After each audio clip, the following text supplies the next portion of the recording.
में जान देखता पता नहीं पुअरा मिल तनी आवो देख भइल बकुहरा जाड़ा के दर्द बुझाए जान। अरे ना जाड़ा में जान देखता पता नहीं पुअरा मिल तनी आवो देख भइल बकुहरा आवो ना तनी हमर पदेई दधया नए सोना हमर पदेई दधया नए सोना सुना। अरे देवे द पहिले मैट्रिक के एग्जाम ये सोना बढ़ावे के बाटे पापा जी के नाम ये सोना। देवे द पहिले मैट्रिक के एग्जाम ये सोना बढ़ावे के बाटे पापा जी के नाम ये सोना।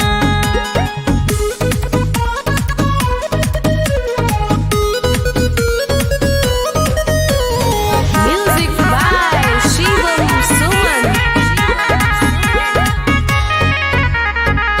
पीछे पीछे बोल जाने का? कबले घुमैबू हो अच्छा आज कल कही कही अरे? हम के मुआइबू हो खले का मुआइबू अरे ना हो सुना। हमारो के बुझा जान बाटे मजबूरी हो कोई पढ़ाई जान बाटे जरूरी हो बुझला। लागता की जड़ा में ले बुझा नए सोना लागता की जड़ा में ले बुझा नए सोना सुना।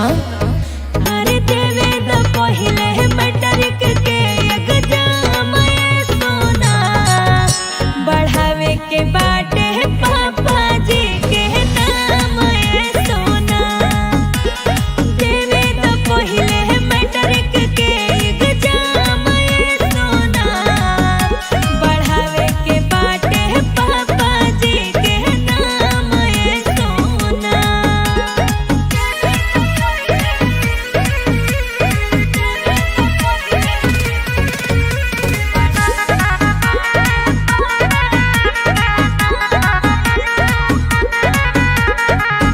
अपने तकर तारू का?